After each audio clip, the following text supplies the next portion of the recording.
We're just days out from putting our wood stove in. I'm gonna start building the hearth pad.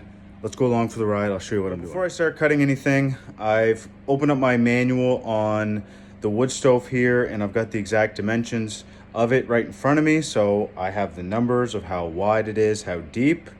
And I've also looked up what are the regulations in my country and province for hearth pads for safety and see what they recommend.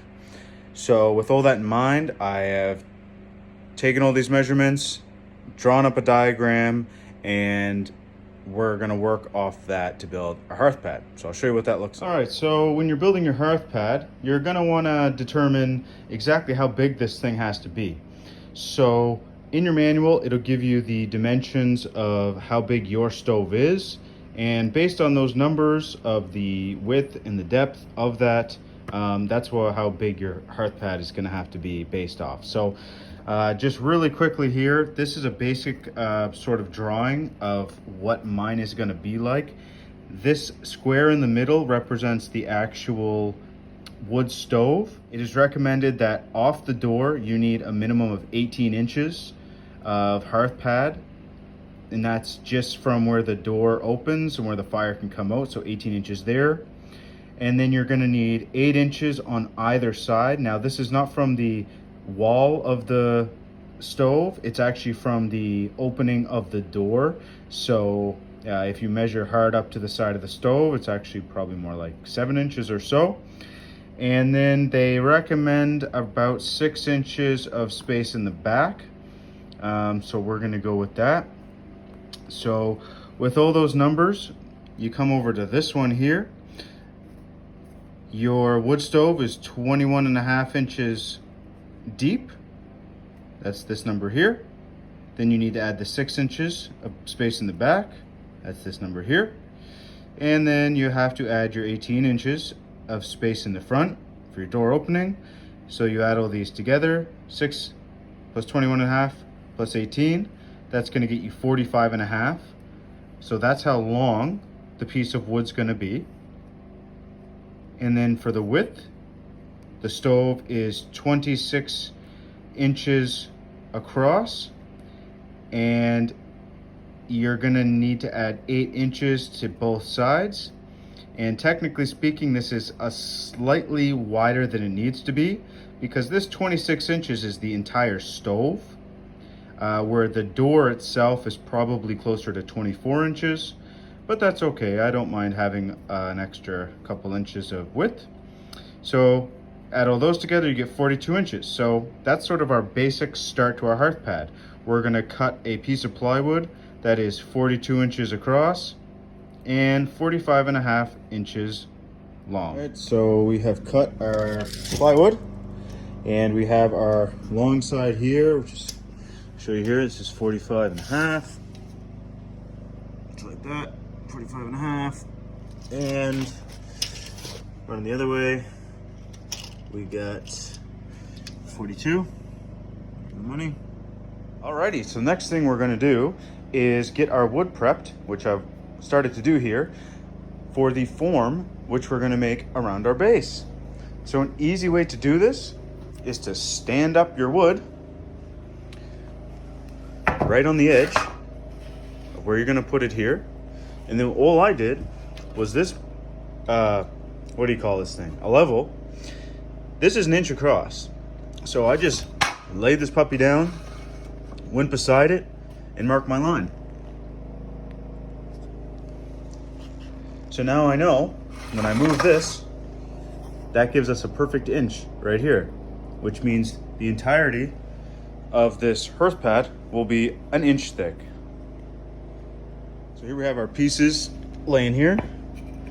All the smooth sides are at the top, so then at the end, when the cement is poured and we're trying to scrape it and clean it and make it look nice, you don't have this rough edge that's going to get in your way and cause the splinters to stand up and get in your way. So you got all these laid down. They don't need to look perfect because it is just a form, but you do want your space between your chipboard and your form piece to be nice and tight. You don't want any big gaps like this. You want it to be nice and tight because you don't want to make a mess. So there you go, something like that. Okay, so they're all in there. And now the next thing I'm going to do is, you don't just want to drive the screws in here because it's going to split it. So you got to take your drill, pre-drill holes at every single place you're going to put a screw in, and we're going to screw these together and make sure that they're nice and tight, because like I said, the last thing you want is any drippage and leakage out of your little form you got going on here. All right, so the screws are in this. It's one big piece. I could lift it up if I want, but actually it's pretty tight on there. I'm not going to do that. And now the next thing I'm going to do really quick is just take my sanding sponge, and I'm going to go along the inside here and just right on the lip on the top, just really quick. It's nothing fancy, and it's just to help get rid of any loose bits of wood or anything that might stop the tape from adhering well. So just give that a really quick sand to smooth it out, and then grab a broom, clean out the inside of this, make sure you get in all these corners, and then we're gonna run our blue tape all along the inside. And I have a couple holes from where I had some screws in this earlier. I'll put tape over those as well. And the tape is so that when you remove your form, it doesn't stick, and also it's gonna keep it from going down into this crack. Tape is on, ready to pour. In the end, you're not doing that much cement anyway. It's not that thick, so we don't gotta get too crazy here. So we're gonna get pouring here. Hearth pad and wood and tape is ready. I have one bucket here that's been cleaned out that I'm gonna do the mixing of the cement in. I've got some water. I've got extra water out there because probably gonna need it. I've got my rocks ready for afterwards. I've got a stir stick, and it's sort of flat on the bottom like a little paddle. So we'll use that to stir. And then I have another stick, which we will use to go across the cement to smooth it out when we're done before we throw the rocks in. So this is basically all you should need, and I'm doing it on this piece of extra chipboard that I had so I don't make a mess. I'm just gonna do basically half a bucket of cement at a time and start putting it in there. I've got 2 bags of cement. First thing you wanna do is pour water in the bucket and then add the dry cement to the water. That's gonna reduce your dust. Cement is poured. I use my stick to go along and smooth it all out. It's nice and watery. The more water you have means more strength. You do not want this to be dry. The edges are a little bit below, which is fine because we still need to add our rocks into here, the decorative rocks. So now what I'm gonna do is take my rocks here, just a handful at a time, and gently sort of press them down in. I don't want them splashing and getting dirty. And I'm just gonna start on the outsides and work my way in. Okay, so when you look back at here on this manual, we're gonna look at these dimensions against 25.5 wide, so we'll call that 26 wide, and 21.5 deep, so we'll call that 22. So 22 back, 26 in the front. So we're gonna take our tape, and here I've put the river stone in. Okay. So I started putting it in there, and I left a crude space in the center, and then I've taken my tape and I've measured it, and I've then taken my stick, gone into the center and pushed them over, and also picked out as many rocks as I need to. So now what you're left with is a smooth spot in the center where the stove will actually sit, because I don't want the stove sitting on the rough pebbles. So those measurements, 26 and 22, you'll see here. I'll get my tape going here. Just give me a second. So when you go to the back, it's touching that rock back there. So I have around 23 inches. So I have an inch of play. And then it's 26 this way. So we're gonna touch this rock here, come over to here, and then we're at 27 this way. So there's about an inch of play on either side to shift this thing where we need to. So after I have established the square in the right size, I took my stick again, and then you gently go along and tap, tap, tap, tap, tap, tap, tap, tap, tap, tap, tap, tap, and smooth that out the best you can. Because when you set your stove on there, you don't want it rocking around. You want it to be on a very solid, stable point. So there we go. We're gonna let that dry, and then once it's dried up and cured, then we can clean off the rocks and put down some grout or maybe another product. I'm still looking into what I'd like to put down, but essentially it'll be something like a grout.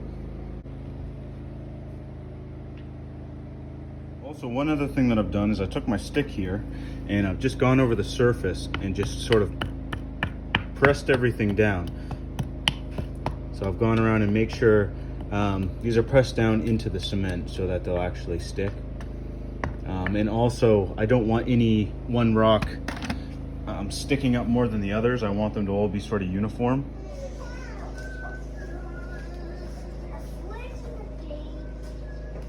All right, and this is it with the forms removed. A lot of the rocks, like loose rocks and extra rocks that were on the surface, have been picked out. I got my kids to help me with that. Everything's looking good. It's got that nice face on there, so you can see the 1/2-inch board underneath. This is just sitting right on top. So what we'll do is we'll trim with some wood on this face to cover the cement face and also this board, so you won't see that. So we still are not quite done, but we're done with the cement and the pouring. So the next thing would be to seal this up with either a specific type of grout or some sort of water-based spray, trim it up, and get this wood stove sitting on top.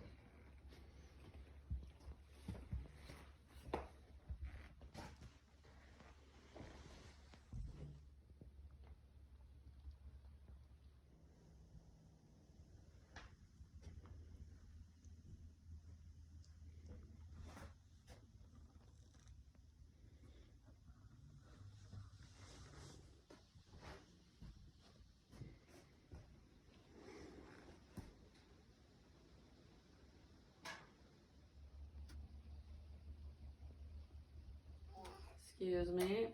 Excuse you.